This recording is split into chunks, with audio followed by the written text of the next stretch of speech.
Day 2 of the Patriots training camp has wrapped up, and there's a lot to unpack as Mike Vrabel embarks on his first season as head coach. The energy and buzz around the team have been steadily building, especially when it comes to the rookies who seem ready to step up and potentially play pivotal roles this year. It's that age-old question, is the future already here for New England? From what we're seeing on the field, the answer might be leaning toward yes. Starting with the quarterbacks. Their performances have been impressively consistent over the first couple of days. Drake May has been nothing short of spectacular, showing remarkable accuracy and composure under center in competitive 11-on-11 drills. He's completed 22 of 24 passes, which is a clear indicator that he's adapting well to the rhythm and pace expected in this offense. Of course, these sessions are non-contact, so the defense isn't pressuring the quarterbacks as they would in a real game situation. But the numbers alone suggest that May is executing the game plan as designed. Josh Dobbs has bounced back from a quieter day 1 to put on a solid showing on day 2. He's been making smarter decisions and distributing the ball effectively, proving that he can compete in this quarterback room. Then there's Ben Wooldridge, who has been a pleasant surprise. He's been stretching the field with his throws, spreading the ball around to various targets, and really showing that he can sling it out there when given the chance. It's exciting to see this level of competition among the quarterbacks early on, as it bodes well for depth and options down the line. The offense itself is still in the early stages of fully clicking, especially as the players get comfortable. With Josh McDaniels' system, the focus so far has been on timing routes and short, quick passes, the dink and dunk style that emphasizes control and precision over raw explosiveness. This approach is ideal for teaching the offense the fundamentals of McDaniels' playbook before they start pushing the limits with longer throws and more aggressive plays. Interestingly, this style isn't exactly what you'd expect from some of the key players on the roster, such as Stefon Diggs or even the new guy stepping into M. Collins' spot, Kahan Booty. Neither of those receivers are necessarily known for short true dominance. Their strengths tend to be stretching the field and making big plays downfield.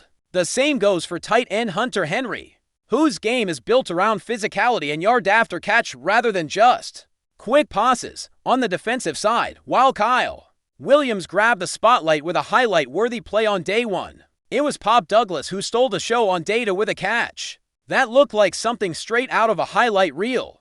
Douglas is shaping up to be a breakout candidate in his 3rd year, showing the kind of positioning and hands that could make him a key piece in this offense. People are talking a lot about Kyle Williams and Kahan Booty, as well as Ethan Chisholm and others.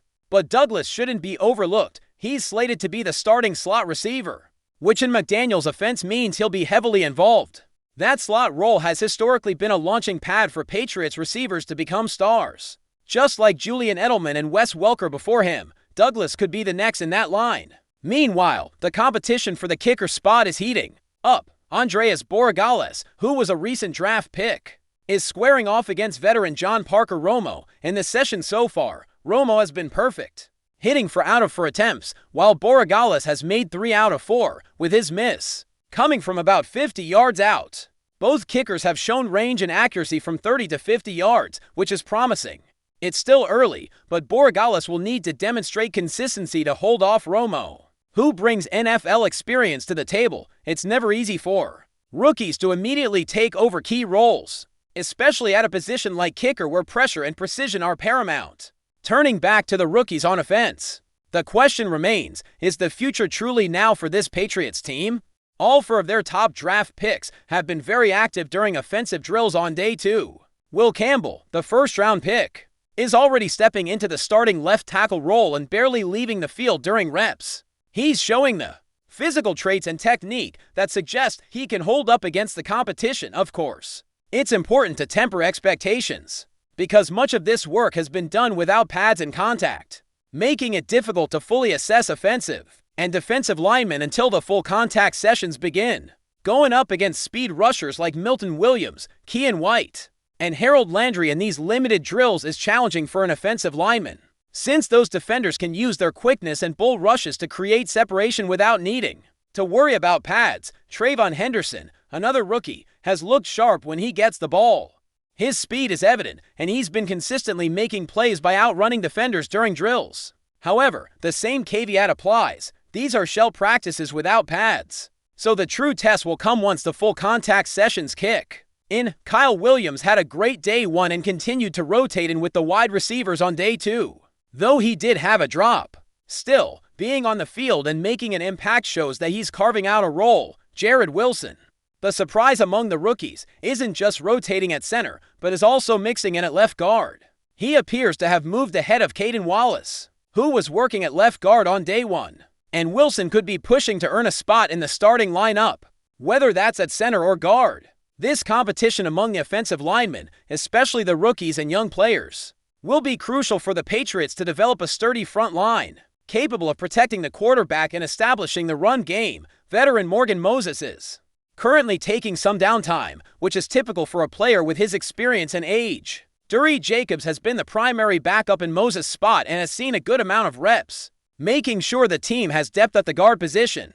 Looking more closely at the wide receiver room, there's a player who's starting to raise some concerns. Jalen Polk, a second-round pick with solid pedigree, has struggled to make a consistent impact during camp for the second straight day. He was largely absent from drills and did not make much noise on the field. To be clear, he's not injured but is dealing with general soreness and is reportedly playing it safe. That's a worrying sign for a player who needs to prove his worth and justify the investment made in him by the Patriots. The wide receiver group is crowded, with 7 or possibly even 8 or 9 players who could realistically make the final roster. In this situation, every player has to stand out and consistently show value, or they risk being left out. Right now, Polk looks like he's on the outside looking in, which is a precarious position. Up until now, many have given him the benefit of the doubt, assuming he'd earn one of the coveted spots on the final 53-man roster, likely battling Javon Baker for that 6th wide receiver position. But with players like Ethan Chisholm impressing and pushing their way ahead, Polk's grip on that roster spot is slipping. It's not quite panic time yet, but the clock is definitely ticking for him. He needs to get out there, start making plays, and show a consistent level of performance if he wants to see meaningful playing time and avoid being cut before the regular season begins. Shifting focus to the AFC East and the wider division picture, there was a significant scare for one of the division's quarterbacks during Jets practice. Justin Fields took a nasty hit and was forced off the field on a cart, raising fears of a serious injury. Fortunately, it was diagnosed as a dislocated toe. Certainly painful and inconvenient, but far better than the initial concerns suggested. This injury is being treated as day-to-day, which is the best-case scenario for the Jets and their fans. Fields can rest, allow the swelling to subside, and work with trainers to get back on track. For a player who is known for his dual threat abilities, both rushing and passing, it's crucial that Fields remains healthy. The Jets are undergoing a major retooling with Aaron Glenn in charge, and Fields is expected to be a cornerstone of that effort. Seeing him go down on day 1 was a blow, but most in New York can breathe a sigh of relief knowing it's not a major setback. In the meantime, Tyrod Taylor will step in as the immediate backup and has the experience to handle the pressure if Fields needs more time to recover. Still, the Patriots have to prepare for facing a Jets team twice this season with a dynamic rushing quartet or back like Fields on the field. Taylor is no slouch, but the Jets' offense is clearly being built around Fields' unique skill set, which adds a new layer of difficulty to New England's divisional battles. As the Patriots continue their camp, eyes will remain on these storylines: the rookie stepping up, the quarterback battle, and the overall development of the team's chemistry under Mike Vrabel's leadership. It's an early look, but one filled with promise and intrigue as the regular season inches closer. Before we continue, don't forget to subscribe to Patriots Hub and give this video a like. Your support helps us keep delivering the latest updates on our New England Patriots. And don't be shy, share your thoughts on the news in the comments below. Foxborough is abuzz with whispers that could shake the very core of the AFC East. Word around the league is that the New England Patriots are on the verge of a seismic move, one that would see All-Pro wide receiver DeAndre Hopkins donning the iconic navy and red. While nothing has been confirmed officially, insiders have hinted at advanced conversations between Hopkins' camp and the Patriots front office. Some sources suggest that terms have already been discussed, with the deal potentially finalized in the coming days. Though the franchise remains characteristically tight-lipped, the possibility of such a high-caliber addition is already fueling speculation throughout the NFL community. Hopkins, a 5-time Pro Bowler and 3-time first-team All-Pro, has long been linked to New England, especially given his past connection with offensive coordinator Bill O'Brien, with whom he shared a complex and at times strained relationship. During their shared time in Houston, could time and the Patriots' desperate need for a true WR1 have healed those wounds?